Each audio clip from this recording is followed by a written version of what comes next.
All right, what's up, hockey fans and hockey fanatics out there? We are back, episode 35 of the Hockey Lounge for Friday, October 8th at 7 p.m. We are rocking the lounge a little earlier and on a Friday night, 7 p.m. I have my wingman back. He was down and out this week a little bit, but he's back with a smile.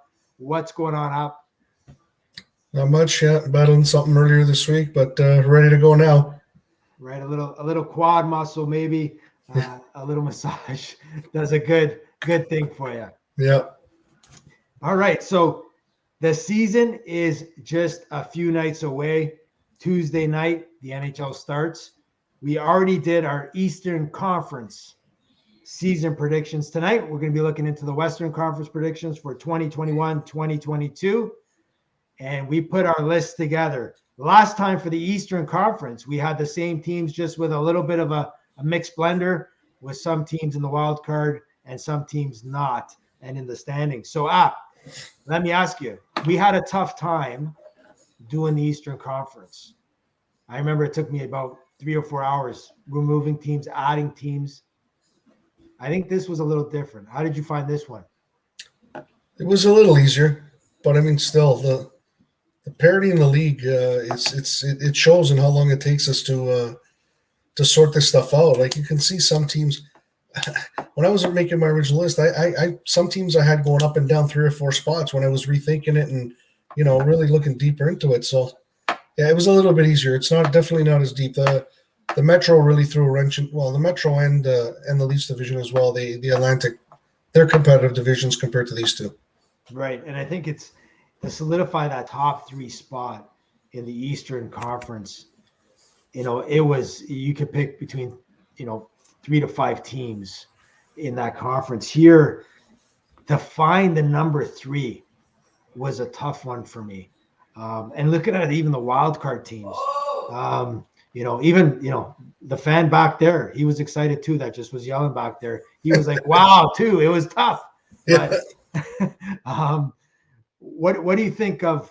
Let's start off with the Central Division. And again, there's been some different transactions over the summer with this division, and maybe there might be a new leader in the pack or somebody that just squeaked into the top 3. So Central Division, what are your thoughts here with your teams?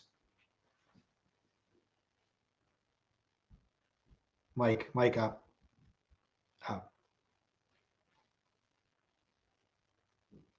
Sorry about that. Yeah, no worries. You want me to start top down? I think maybe your wife might have shut you down there. Yeah, I tried to shut her down. Yeah. Okay, so at the top, I've got Colorado winning the Central. Okay. They're too deep, too good of a team.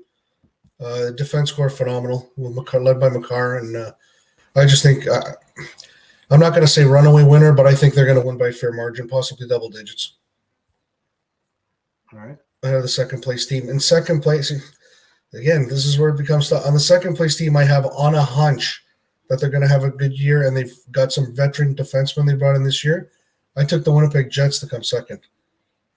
I got a feeling that's a surprise to a lot of people, but I think with Hellebuyck and Dillon that they got on the back end, I think they can make some noise.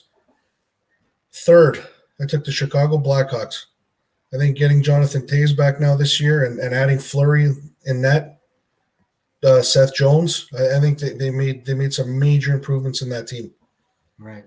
And then so I've only got those 3 coming out. Mm-hmm. So we'll get to the wild cards later. But I mean, the rest of the order I have is Dallas. Dallas and St. Louis would be my 4th and 5th. To me, they're treading water. Mm. They're just treading water. I think Nashville I have in 6th. They are Nashville I have in 6th. Nashville I think is on the decline. I think they're sellers at the trade deadline this year. Yeah, I agree. There's no spark there. I don't see anything. Right. And then last, I've got Arizona last. Arizona last. Okay. Yeah. Sorry. Add mini second last. Arizona last. Mini after Nashville. Okay, mini after. Okay. All right. Yeah. So, you made some interesting comments. The veteran transactions with the Jets on the back end, I definitely think that's going to help. You have, the Fleury trade to Chicago. You have Taves coming back. You have Seth Jones being acquired. You also have a player that not a lot of people realize is on the Chicago Blackhawks, but we mentioned this off air tonight. I was watching them the other night in Detroit, even though Detroit didn't have a lot of veterans in their lineup. They had a lot of rookies, but Tyler Johnson is now a Chicago Blackhawk. He is on the number one power play. He actually scored. And you're like, So you have Tyler Johnson, Patrick Kane. You have Jones on top with another defenseman, whoever that may be at the time. That's pretty solid four, with that fifth defenseman being in and out in terms of who that defenseman will be for the Hawks once the season starts. You have Kirby Dach that's back from the wrist injury as well. So I really, you have DeBrincat on that first line power play as well. So there you go. There's your five. So that's a pretty lethal, when healthy, power play app. Very, very talented. Agreed. You have guys that can shoot, guys that can pass, guys that can have front net presence. So for me, it's I'm just gonna tell you what I have for the Central, and it might blow your mind, but this is what I got. I have the Colorado Avalanche at first. I have the Winnipeg Jets at second, and I have your Chicago Blackhawks at number 3. So, man, the Hockey Lounge, the stars are aligned again here. Man, I guess that's why we played together, because we always thought the same thing here, right? So no. You thought of passing, I thought of shooting. Yeah, well, exactly. But you had to be there for my pass. Yeah. You had to score. So, but that's pretty wild. Coming in at number 4, I had the Minnesota Wild. Okay, Dallas Stars, St. Louis Blues, Preds, and then the Coyotes. So the only difference is I had Minnesota way in 7th, and you've had them in 5th? Yeah. That was it? Yeah, right. Actually, no, I had the Wild in 4th. I had the Wild in 4th. 4th, and I had them in 7th. Yeah. So I think that's a team on the rise. They got a lot of youth. Kaprizov is back, or Kiprasov, however you want to say it, with his big contract there. Does he have a sophomore jinx? I don't know. I think he's going to be one of those players. He's an older player, so I don't think that's going to happen. What do you think on that? Yeah, I think last year they had a fantastic year last year. I think they caught a lot of people by surprise last year, including me. I didn't think they were going to be good last year. Right. Like you really didn't look at that team any deeper than their goaltending, and Parise and Suter was all you think about with them for the longest time. But Kaprizov's not going to take. I'm not saying he's not a great player. Like he can go off for 40 or 50 for all we know. But there's not going to catch anybody by surprise. I don't know if it's just a mindset that I have about how they've handcuffed themselves. Maybe going into the future's got my hopes down on them, because with all the money we've said before that they got to pay for Suter and Parise, but there are some still talented players there for sure. The one thing about the Minnesota Wild is, when you think of their identity, what is it, to be honest with you? Because when you think of certain teams, that they're run and gun, or they play a heavy game, or they play a game where they can play either grit at a fast pace. Minnesota's like one of those teams where, like, I don't know. It's just they're stale. Like they just feel that staleness about them. Yeah. Are they more offensively talented? Or are they more of a defensive team? So they're one of the teams. One of the tough ones I had too up was the St. Louis Blues. What direction are they going? This Tarasenko thing, is it going to, hover the room all year? He wanted out. Now he's back with the Blues, I believe. It looks like I'm hearing that, through different social media, that he will be there for the year. And maybe if they're out of the playoff hunt, you might see him be traded, before the playoffs at the trade deadline. Or do they wait until next offseason to unload him? Because if they trade him up at the deadline, sometimes you don't get the best out of that trade. Right. With them is I think they're walking on eggshells there. That what happens if Tarasenko takes a big hit in the corner and he's got a sore shoulder again, and he needs a couple of, even if it's just a couple of games off. Yeah. How does your organization react going on? Because they think that he wasn't hurt as we know the organization didn't think he was as hurt as bad as he said. Right. But I said, guys, I can't play. I need like a week or two to rest his shoulder. And then, oh shit, here goes this guy again. It's like he doesn't want to play. He just wants to pick up paycheck. So things can go south real fast and stuff like that. One of the things for me is that like this sort of has that like Kawhi Leonard like cloud over it. If the organization is thinking that Tarasenko wasn't as hurt as he was, as a player, you probably feel like, your organization's not backing you up. So is he going to give 100% even if he's in the lineup? It's really interesting, and we'll see what happens with the St. Louis Blues. But they're another team where, after they won the Stanley Cup, I thought they'd be like a steady Eddie team where you could always count them in. It just seems that there's sort of,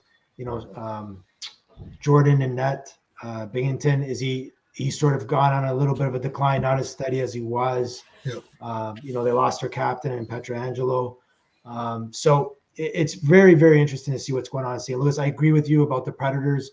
I think, they'll be sellers. I thought they would be sellers, this year. This previous year, they weren't. But we'll really see what happens here. I think the Blackhawks are a wild card. Arizona, we talked about it. They're on total rebuild for the 1,000th time here. Phil Kessel was just told the other day that he's no longer in their plans. So look for Phil to be traded.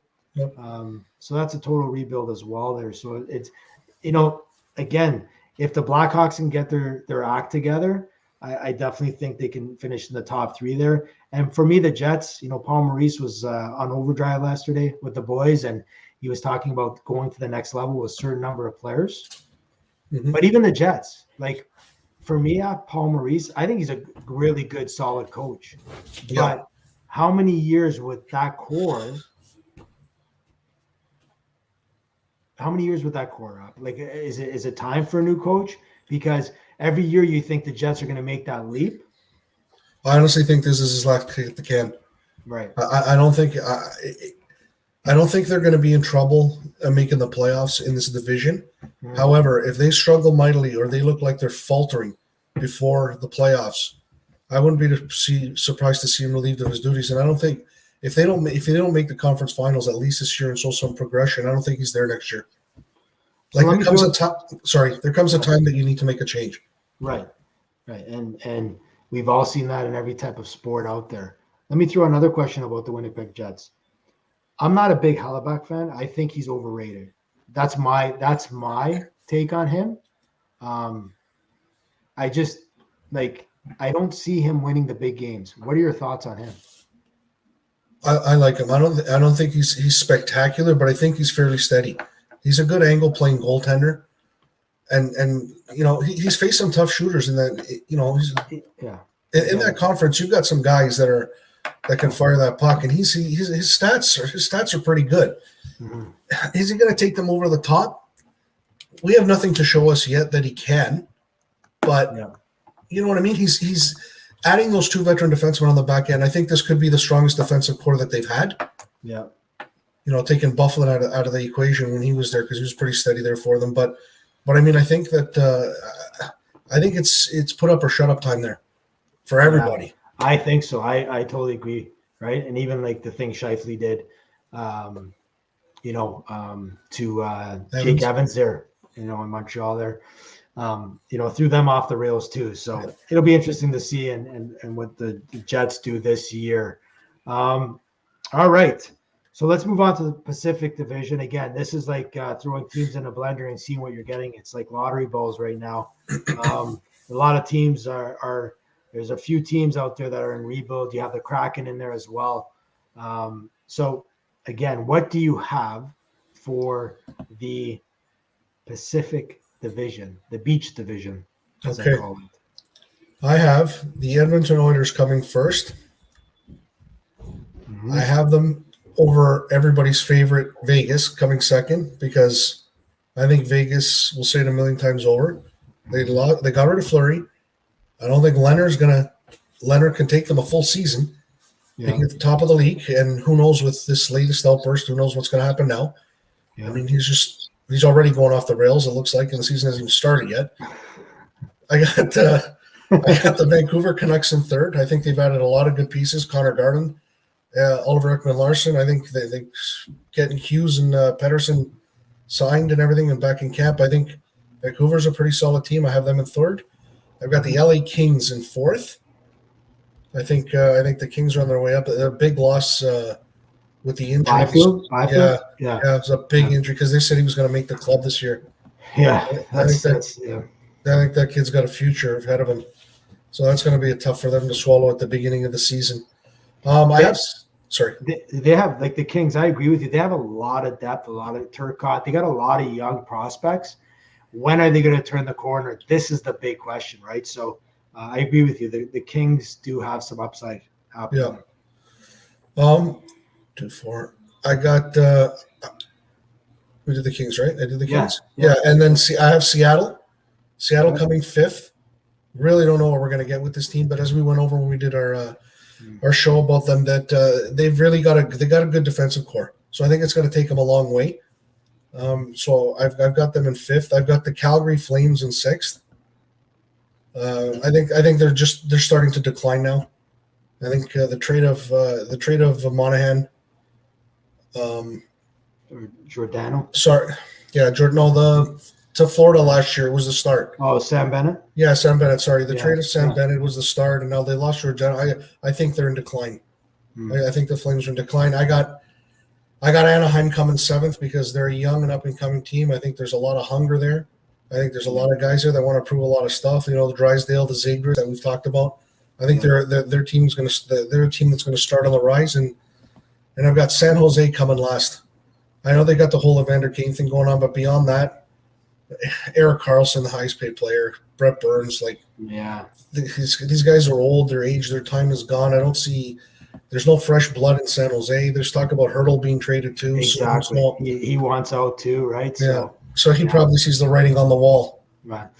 We're going to dive into like the Pacific Division now, each team here as well. So, but my picks for the Pacific Division, and to all the viewers, again, if you want to become a Hockey Lounge member, hit that subscribe button below. If you like the show tonight, slapshot that like button. We always like likes for the show. And again, thank you for viewing the show and always subscribing to all our viewers. We're rocking it live tonight, the Hockey Lounge, episode 35. It is 7/18 on October 8th on the Friday, a few days away from the NHL season. So Pacific Division, I have at number 1, Connor McDavid and the Edmonton Oilers. I think it's their time to take over the Pacific. And we'll get into the Oilers in a few minutes too, because I have a banner that we're going to discuss in a little while here about the Edmonton Oilers. I have the Vegas Knights at number 2. I think the trade of Marc-Andre Fleury, I think he is a great leader in the room. You have Robin Lehner stirring the pot with his social media antics all week, being called out by certain individuals in the media.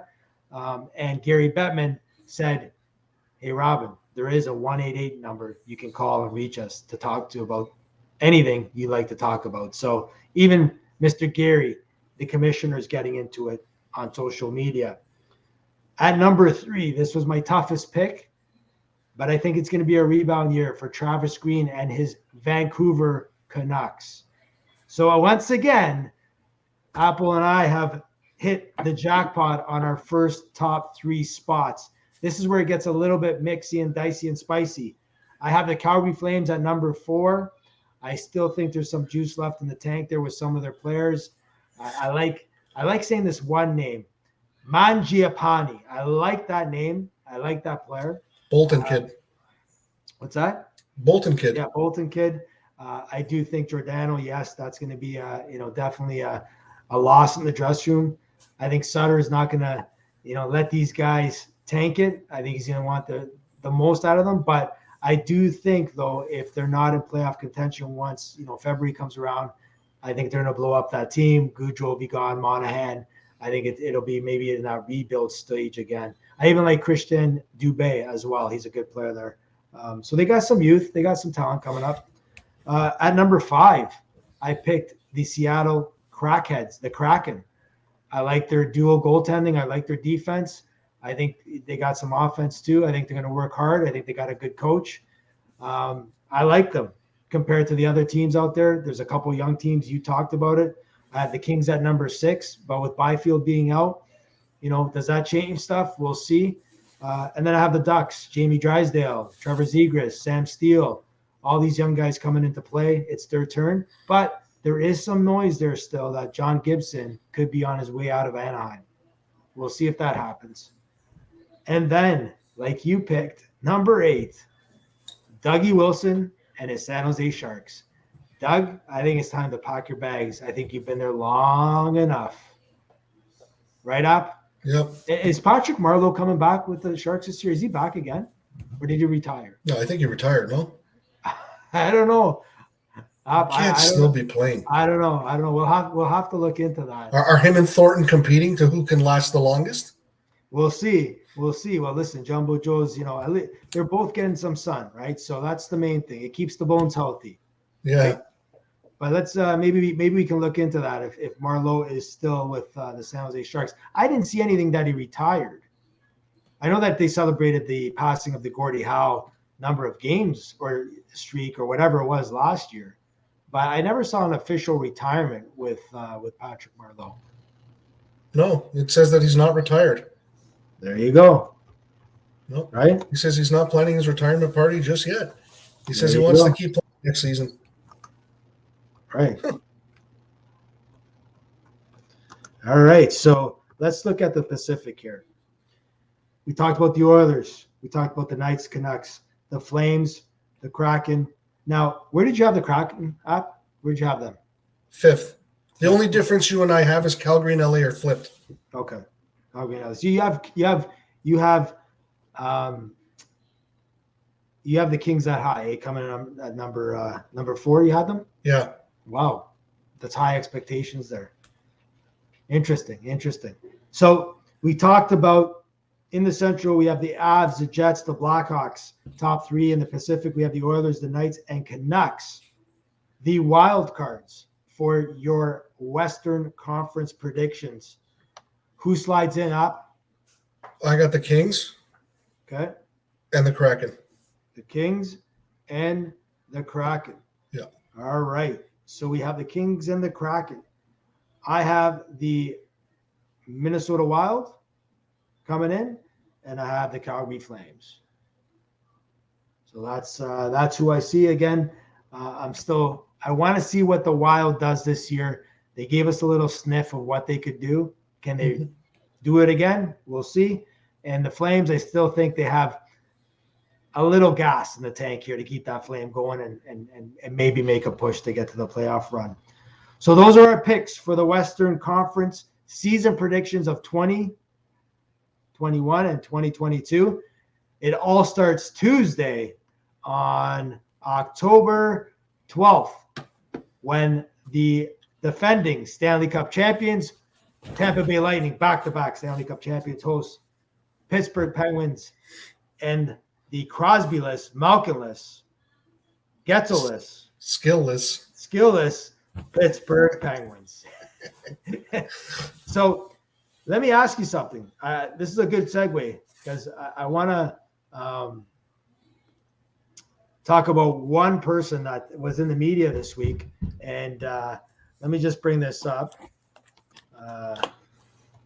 1 second here.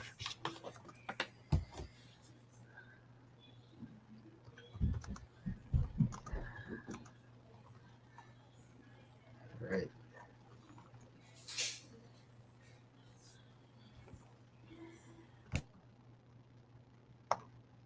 So, App. Yeah. What do you think of this? This came out this week. No. You don't think so? No. So I don't think any player can do it anymore. It's not. That's way out of reach.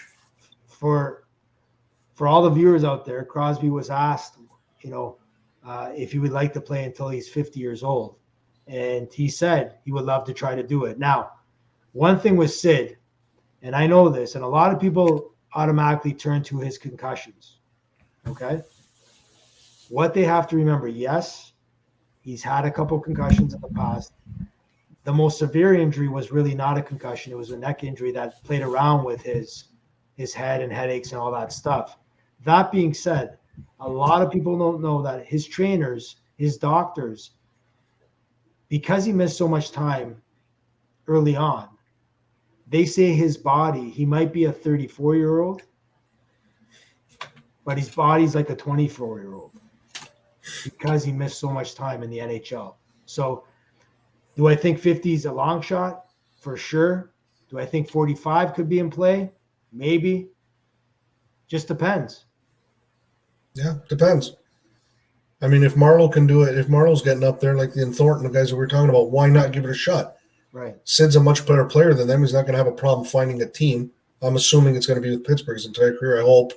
Yeah. But I mean, yeah, as far as that goes, as long as his body holds out, as we get older, you don't know how your body's going to react. Right. Like, look, the last couple of years, he's gotten more injuries, right? So who knows? I know he'd love to play. The guy's a competitor. I'll give him that.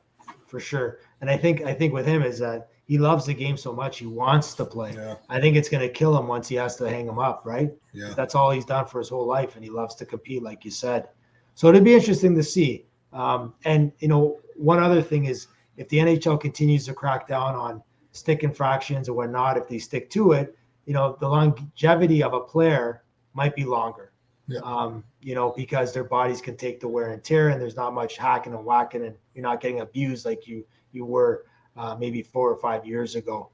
Like people got abused in the 80s and the 70s and in the beginning of the 90s, right? So we'll see. Big news coming out of the NHL app today. Big Barkov and the Florida Panthers signing an 8-year extension at an average of $10 million a year. Your thoughts on that? We both agree Florida is on the rise here. Your thoughts on Barkov's extension? I think he's a great player. I guess they've chosen him to be the face of the franchise. Must have been tough if it was him or Huberdeau, because they're both great players. But I mean, they had to lock him up. He is their franchise player. He's great. Sure. Yeah. And you know what? A lot of people, they look at Barkov, they look at his offensive numbers, but the guy can play a 200-foot game. He's solid in all three zones. If you're trying to create a centerman and build a centerman, that's what you want to look at. He's great defensively. He can put the puck in the net. He can make some plays. He's back checking. He's big. So definitely, again, he is the face of the franchise. You have Huberdeau. They made a lot of good, Reinhart, Bennett, Ekblad at the back end. A lot of good things happening in Florida. I like Coach Q's, he's a beauty. And that team is definitely on the rise. I think the Atlantic Division will be owned by the Rat Pack in Florida this year.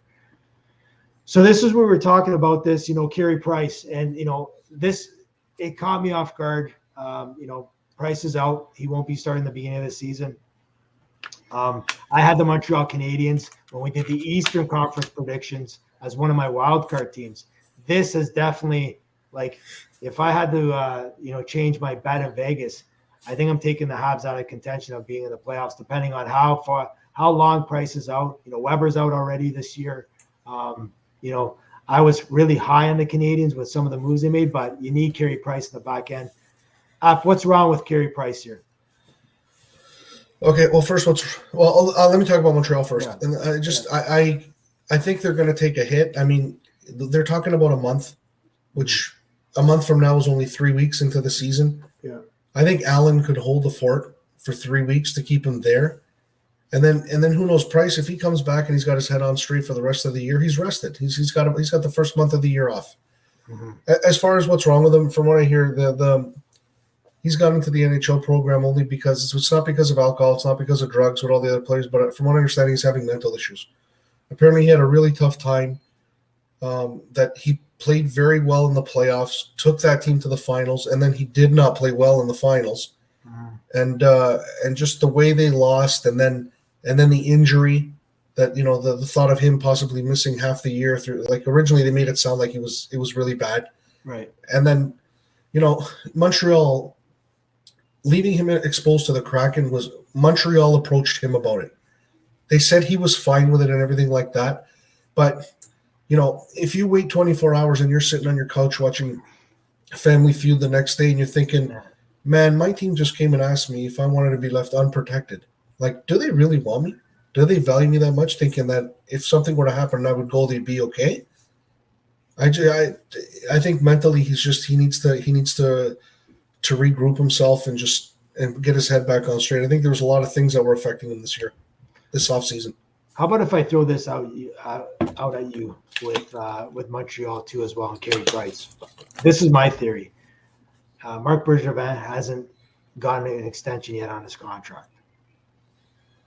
Do you think that Bergevin wants to trade Carey Price?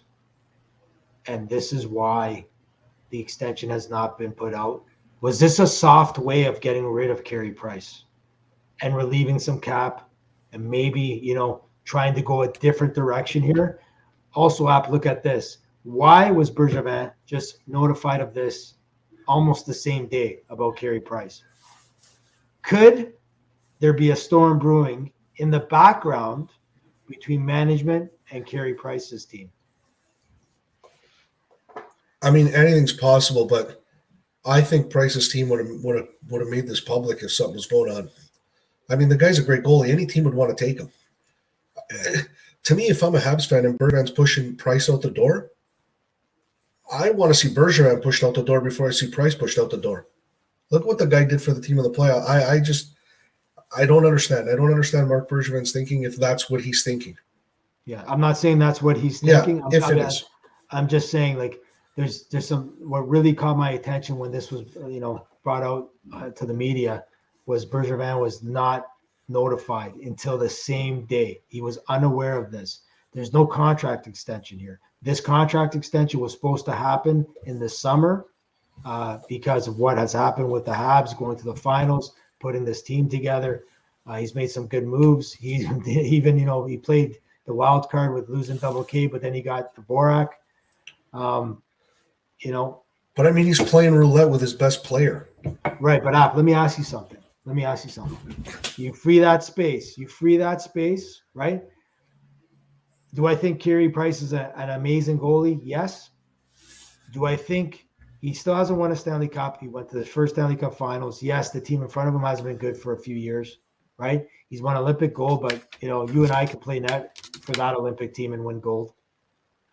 Do you think maybe that they're just saying, hey, Patrick Roy got traded from the Montreal Canadiens. Is it time for Price maybe to leave the Canadiens and maybe they go in a different direction? Maybe they would go with a $5 million goal instead of the 10.5 that he's making or 11 that he's making. Maybe it's time they get that center for $5 or $6 million and get a goalie for $5 or $6 million. I'm just putting it out there. I'm not trying to say this is a rumor or whatnot. This is my conspiracy theory that's going on in Montreal right now. It's possible. It's definitely possible. But I mean, he's got his wife came out in public and said that, he's going through a tough time.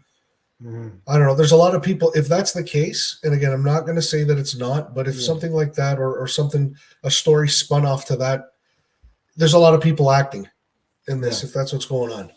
Yeah. And to me, I don't know how the fan base or the ownership can buy in and agree with if he wants to get rid of Price. But my question is, again, the question here is, this is the face of the franchise. This is the guy. And the Montreal Canadiens are notified about this the day of. Like, you think they'd be in the loop on this. This is not somebody saying, you know what, I got a sprained wrist. This is a mental issue here. This could cost the Habs a playoff spot. If he's out 1 or 2 months, they're done. Gonski, see you later, right? So he could be doing this in retaliation to Bergevin. You're right. He might be pissed that they left him unexposed, and now he's saying F you. Right. So stay tuned, because I think there is something brewing in Montreal. Now, we talked about the Oilers, and we both had them, winning the Pacific Division. But the other night, Dave Tippett goes off on the Oilers. I'm not sure if you know about this or you're aware of this. So basically what happened is Edmonton played a preseason game about a week ago. And, the media was just oohing and ahhing and drooling about Draisaitl's passing and his ability to find guys open. And they're playing that freewheeling hockey. And then Tippett came on the podium and said, yeah, I love Draisaitl's passes, but they were to the other team. So he basically he called out the Oilers. He said, guys, you know what, this run and gun hockey, this fancy stuff is not going to work, right? Either you get off the shitter and start playing some defense, or we're going to find ourselves being out early again in the playoffs next year. So let me ask you something. The Oilers are really in the same position as the Toronto Maple Leafs here. They have that somewhat core. Really, it's Draisaitl, McDavid, Nuge. They signed Yamamoto. He's there. Is this, Duncan Keith now? If they don't have success in the playoffs, what happens here? Do they can't go through another coach here? What happens? I don't know the answer. The safest thing is to go through another coach. But I mean, I think Tippett might be feeling the pressure, or he's setting them straight right off the beginning. Because you don't hear anything like this. If you want to compare them to Toronto, there has been no outburst from Keefe ever. Right. Even when they lost in the playoffs, he never gets angry. You never see him get ticked off. Maybe this is Tippett telling everybody, okay, I'm the boss here. We're not going to play hockey like we're playing right now because it ain't going to work. So get your heads on straight and be ready to bring your lunch pail to work and get your ass in your own end and play hockey. Yeah. Like, so they brought in players. They made moves. Like, I don't see anything other than blowing it up. If they don't have any success in the playoffs this year, getting rid of the coach is the only thing they can do, or blow it up. Right. And then again, when I look at a hockey team, and if you look at, your leaders of your team, your captains, the assistant captains, the guys that have been there for a little while, is it Connor McDavid buying into playing that 200-foot game and leading by example that's going to get the Oilers team to get over that hump? Because if you look at guys, superstars in the past, you look at guys like Wayne, he could put up 93 goals or whatever, right? Yep. Okay. You look at guys like Mario, Stevie Y. You look at guys like that, okay? Yep. Guys, yep. Joe Sakic, guys that were having, except for Wayne, guys that were having a tough time getting to that final and winning the cup. Mario, Stevie Y, Joe Sakic. They had to change their game. They had to play a 200-foot game. Like, people always called Mario a floater, but when they won against Minnesota and Chicago, he was the first guy back all the time. Same with Stevie Y, same with Joe Sakic. Is it up to Connor McDavid to show his teammates what a 200-foot game is? And if they can play that, they'll have success. Yeah, that's what having the C on your jersey means. You got to lead by example. So if he doesn't do that, because there are many media members out there that are going to say that he is going to get a 160, 170-point season, does he change? Can he change? Or does he want to change? I think Connor's a smart hockey player. I think he sees that you're going to have to know how to play defense.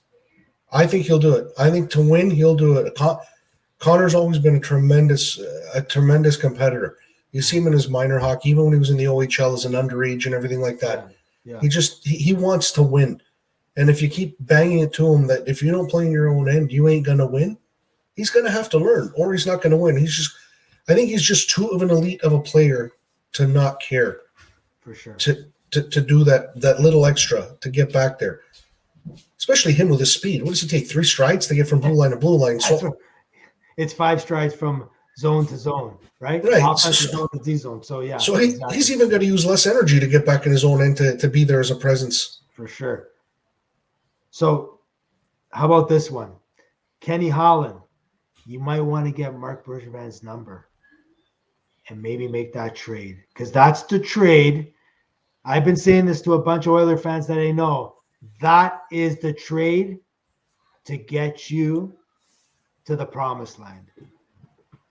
Carey Price to the Oilers would be a huge game changer.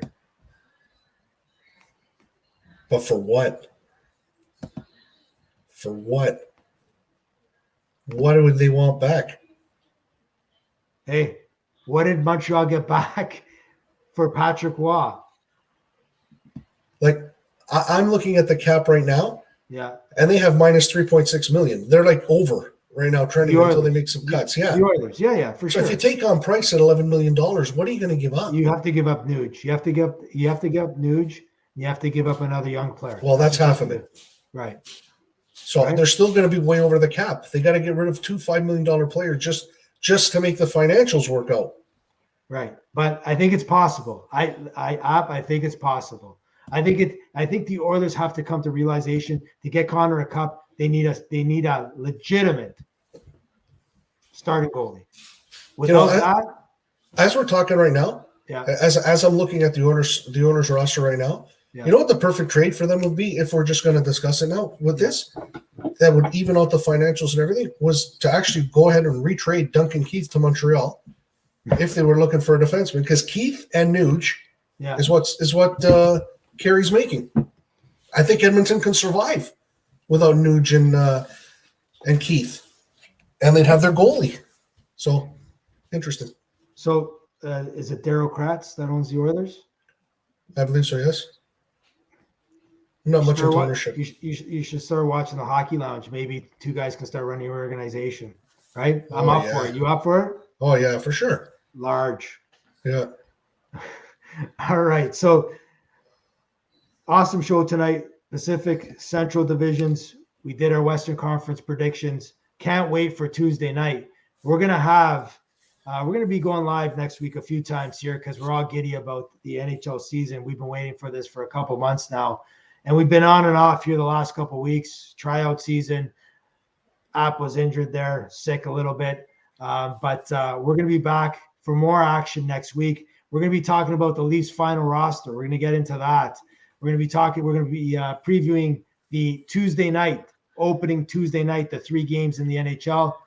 We might be covering the Toronto Maple Leaf game against the Montreal Canadiens, maybe a post-game show for all you Leaf fans and Leaf Nation out there. So stay tuned. Watch for our thumbnails that come on to YouTube. Again, if you want to become a Hockey Lounge member, hit that subscribe button or follow us on Instagram as well. You can follow us on Instagram to see when we're on next. Hit that like button, slapshot that like button. It's been great tonight. Great to see you that you're back alive. You're back at it. Thank you. Happy Thanksgiving to all the viewers as well out there. Have a good one. Not too much turkey, gravy, and stuffing, but a lot of wine. Knock you out. Yep. Have a happy Thanksgiving, everyone. All right.